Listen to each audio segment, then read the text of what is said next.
Guys, what's going on? It's Ash here coming at you today in Raid Shadow Legends. Today, I'm going to do a top 10 guide on the champions that were added this year. There's been about 40 champions added, and let's face it, there's been a lot of good ones added to the game. Now, the thing is for me, it's a little bit overwhelming, right? I mentioned this in a previous video. I'm going to mention it again. All these new champions added to the game in such a short period of time. In one area, it's cool, right? Because it's fun, new, exciting champions to get your hands on. In the other area, well, it takes a lot of resources to invest in these champions, to upgrade these champions, and it's tough to kind of pick and choose between who's, serviceable and who's really an account game changer and who you should be avoiding. So today I compiled my 10 game-changing champions in no specific order because it really depends on what you need. I'm going to go through them all and talk about why I love these champions. Now, there are a lot of good champions, as I mentioned, so these are kind of just 10 that I want you guys to kind of keep on your radar. Let me know in the comments below who the biggest snub is in today's video. Starting out with two quick honorable mentions because they're so niche. First is Scrapper. He's amazing for the Scarab King. Both these champions are very good for the Scarab King. He has a 2-turn shield, which is great, on himself, and then he has an increase the damage inflicted by this champion equal to the percentage of max HP destroyed on the target. I'll tell you what, guys, I'm actually going to do a full guide on Scrapper, so stay tuned to that. Make sure you subscribe, turn your bell notifications, all that good, boring stuff that you probably heard so many times that you just tune it out. All right, Lodric, Falconheart is one of the fusion champions, so is Scrapper, and this guy's only good, in my opinion, only worthwhile looking at if you're struggling against the Scarab King, and so many people are. He has a Falcon's Wing ability, a 2-turn shield. So a 2-turn shield is really, really good to have, especially one that is based on 20% of this champion's max HP. So you build him out with a ton of HP, you put a shield set on him for double shield if you want to, and this guy can really carry the bulk of the load in terms of shield against the Scarab King. He also has remove all debuffs from one ally with the ally protect.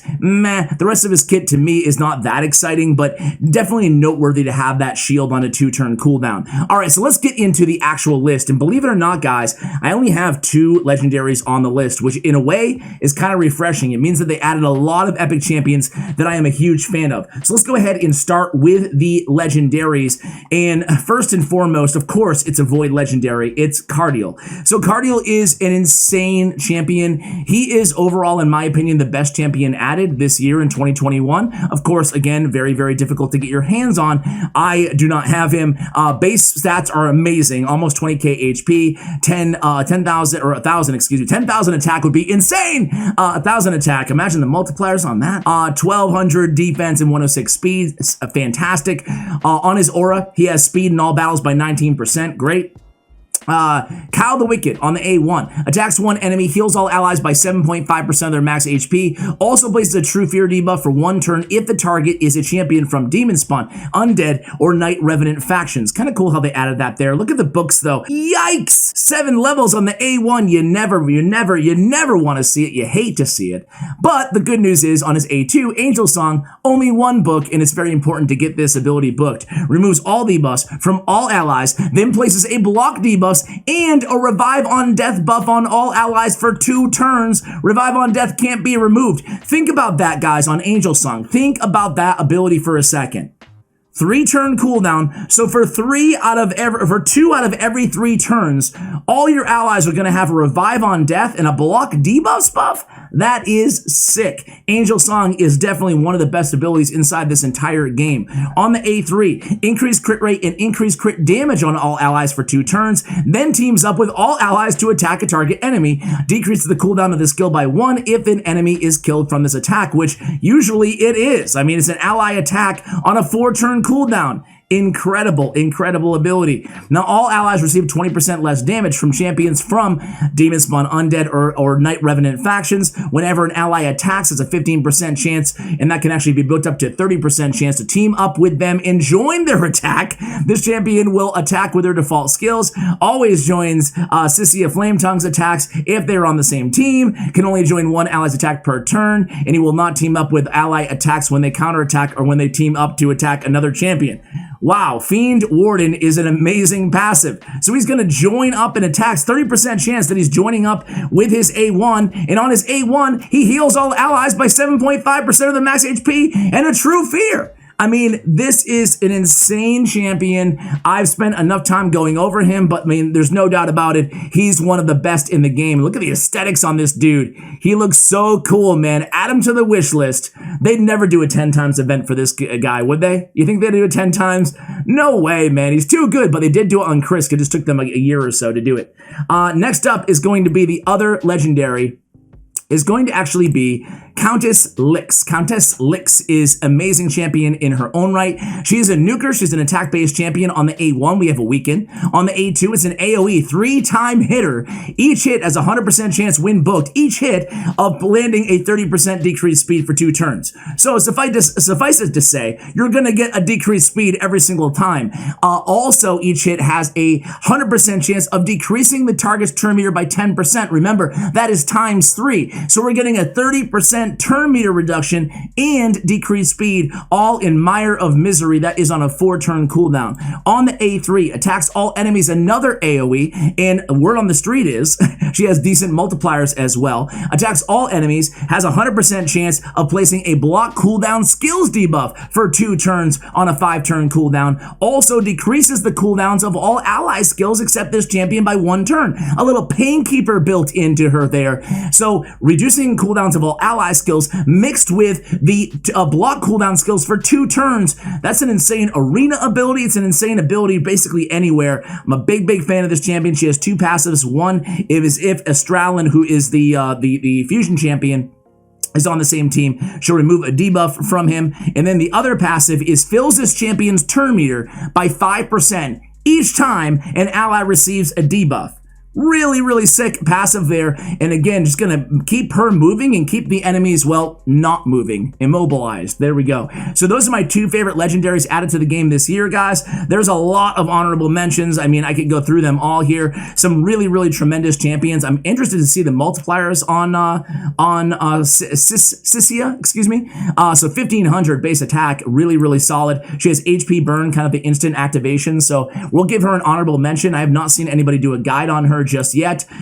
Pretty good reviews. The reason I didn't include her in my top 10 really is because she seems like she would be the ultimate, the best, like one of the best bar none champions against the Spider with all that HP burn and making all those ticks go off every single time. But she's the anti-affinity for Spider 20 going against Spirit Affinity. So she honorable mention. She's right there. All right, let's get into all the good epics. There are so many to cover here, guys. Let's start off with the Sacred Order. This man, Deacon Armstrong. Doesn't look like much. I mean, I don't know about you guys, but not my favorite champion aesthetically. He feels like kind of like, I don't know, a little bit redundant, but I will say his mace is pretty cool looking. Anyway, on the A1, we have his Mace of Contempt. Attacks 1 enemy 2 times. Each hit has a 30, make it 40, make it 50% chance to put a leech. I love leeches, man. I talked about this a few videos now, but I love leech for the Doom Tower bosses especially. It helps with the heals. So having a leech on the A1 is tremendous. On the A2, it's a 3-turn cooldown. Attacks all enemies. Has a 100% chance when booked of placing a decreased defense for 2 turns. So we have a decreased defense Spirit Affinity champion. Nice to have that on a 3-turn cooldown. And then we have time compression. Now you guys know I love abilities that grant an extra turn. It keeps the cooldowns of everything else reduced as well because it cycles through your abilities. So fills the turn meter of all allies by 15%, decrease the turn meter of all enemies by 15%, grants an extra turn on a 3-turn cooldown.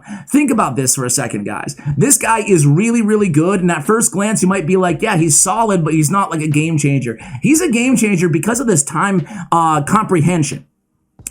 Fills a turn meter, reduced turn meter, extra turn. Boom, goes right back into either placing more leeches or he'll basically, on a 3-turn cooldown, he's liable to have decreased defense up at all times against enemies because of this granted extra turn, keeping this off cooldown. Keep in mind, this is on a 3-turn, the A2, and this is on the 3-turn as well when booked on the A3. Very good champion. He also has speed in all battles by 19%. Super solid for an epic champion. I don't have him yet, but boy, looking forward to possibly having him someday. Very good champion. All right, next up is going to be, let's go to Ogren. There's a few good Ogrens added to the game. I could have went in a number of directions. Actually, I picked 2 of them. One is going to be Claude Beast Feeder. Had to be very careful with this name. Very careful indeed.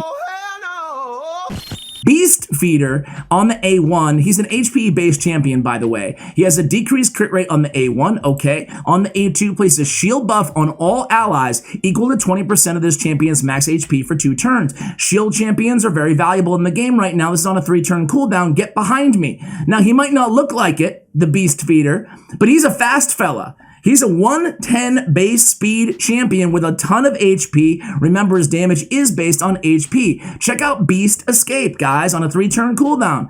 He's one of only 3 champions in the game now with increased accuracy on a 3-turn, well, increased accuracy, period.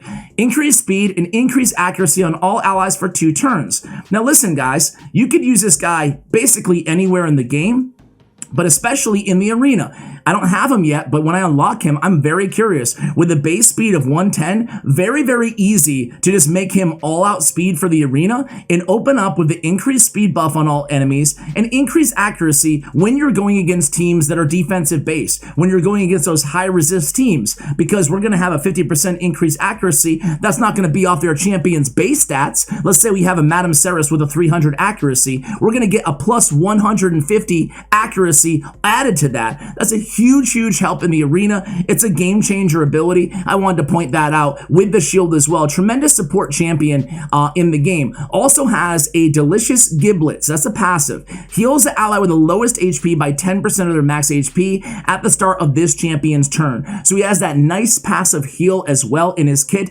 Definitely keep an eye out for this champion. I think that he is kind of more than meets the eye when you look into his kit a little bit deeper. Nice to have that passive heal for dungeons, for Doom Tower content, for longer form content, just to help out with the heals as well. Now, next up is going to be, you guys know how much of a huge fan I am of Ugo.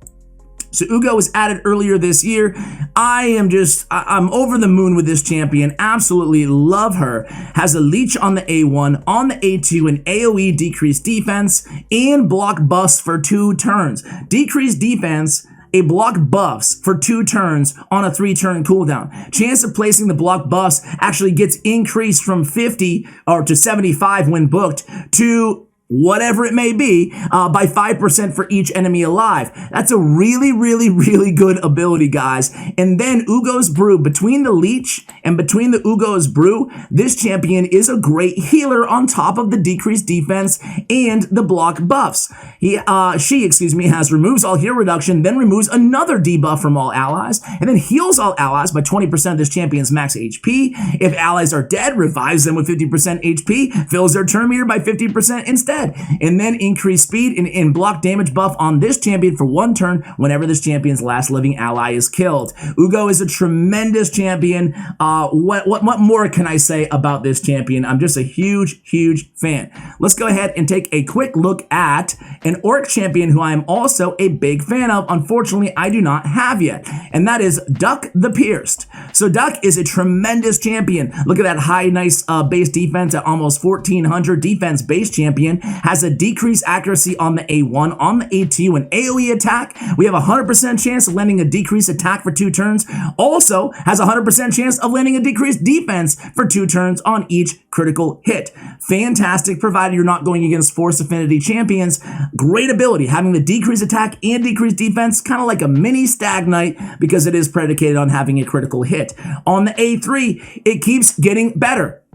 Place a provoke, this is on a 4-turn cooldown, a provoke debuff for 1 turn on the target enemy. Also has a 75% chance of placing a provoke debuff for 1 turn on 2 random enemies. So 3 enemies total. And then place a reflect damage on this champion for 2 turns and an unkillable buff on this champion for 1 turn. Really solid there. Allied defense and faction crisp by 31%. That's Duck the Pierced, or Duke. Duck. I'm gonna go Duck. Let's go ahead and keep it moving here, guys, with, man, it was really hard on some of these champions. There's so many good champions added, man. It was tough coming up with a list of just 10. Let's go ahead and take a look at a champion that I actually did a guide on. It's Godseeker Aniri. Godseeker Aniri, it was either her or Inquisitor Shamil. Inquisitor Shamil, like right up there. That was like right at the cutoff, but you guys let me know if I'm crazy for picking Godseeker Aniri. Godseeker Aniri for progression champion is really, really good, especially with this game-changing passive. Attacks one enemy, heals the ally with the lowest HP by 5% of their max HP. Damage is based on defense. On the A2, attacks all enemies on a 3-turn cooldown, heals all allies by 15% of their max HP, and then decreases the duration of all buffs on all enemies by 1 turn, and then increases the duration of buffs on all allies by 1 turn. So it's an AoE attack with the heal, with the debuff decreasing and the buff decreasing. Yeah, there we go. Kind of like Sandlash Survivor, only a little bit better on her A2. And then Rise of Glory on the A3. Revives a dead ally with 50% HP, fills their turn meter by 50%, and resets the cooldown of all of their skills. That's a unique and very, very cool revive ability on a 4-turn cooldown. I would expect to revive this strong to be on a 5-turn cooldown. Nice to see it on a 4. And then Guardian Angel passive is tremendous. Increased amount of healing allies receive flat out, not just by this champion, just overall by 10%. Really nice to have. That really stacks up when you have passive healers like Vogoth, like Scylla the Drakes, like Vrask on your team. Like that 10% heal can really, really add up throughout the duration of a battle. If an ally is about to get killed by a fatal hit, who cares? Preempt that hit and instantly place the Revive on Death buff on them for 1 turn before the damage is taken. Wow, what a great like fail-safe to have in her kit. So basically, on a 4-turn cooldown, anybody is about to die, you get a free kind of Revive on Death, boom.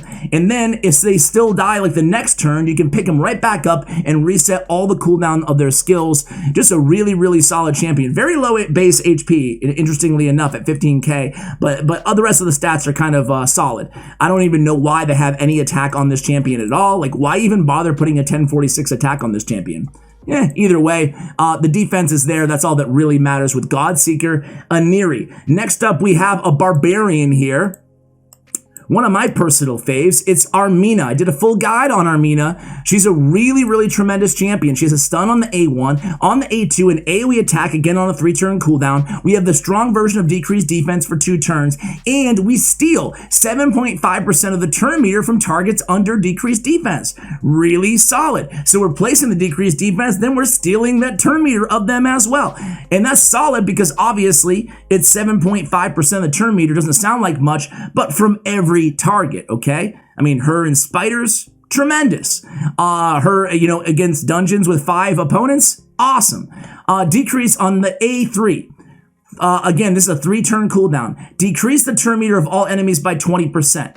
And then has a 100% chance of placing a stun when booked for 1 turn on enemies who have their turn meter fully depleted. Very, very solid there. Pairing her with a stun champion like Scylla the Drakes on a 3-turn cooldown is amazing. Putting her with a Bellower in a stun set, having her with another stun champion is great. Or another turn meter, depletion champion is actually fantastic. So you can keep those turn meters low. Decrease the turn meter of all enemies by 20%, and then has a chance of placing that stun. Very solid. And then fills his champion's turn meter by 10% each time an enemy receives a stun debuff. So again, putting her with a champion like Syl just makes a lot of sense because of that passive. It's funny, I read the A3. It's been a month that I'm old here, ladies and gentlemen, and I have lack of sleep because I have a 3-year-old. I'm like, I knew she had a synergy with Scylla the Drakes. Why? It doesn't seem like there's any obvious synergy here. And then I saw the passive and I'm like, oh, it makes sense now. All right, it's all good. All right, we're going to keep this video going here. Hey, we only have, 2 left? Wow. Oh, man. Okay, here we go. Let's go with a champion who I have not done a guide on yet, but who I do own. It's Ursula the Mourner. Ursula the Mourner is a fantastic champion, guys. Has a 40, make it a 55% chance of decreasing the target's turn meter by 10% on the A1, okay. Waves of Grief on the A2, 9 levels, Either way, an AoE attack with the decreased defense also has an increased attack on all allies for 2 turns. I mentioned this once before, I think last week on a video, but man, increased attack, strong support champions, there's quite a few of them, but they're hard to find sometimes. A champion that kind of fills multiple needs that also has increased attack on your team, like Seeker and Arbiter are 2 that come to mind immediately. There's quite a few in the game, but this is another really solid one who also has the decrease attack. I love the decrease and the increase on the same AoE ability on a 3-turn cooldown. To me, that's a really, really valuable skill in Waves of Grief, and it also attacks all enemies as well. She doesn't put out insane damage, but she puts out more than you might think. She is an attack-based champion.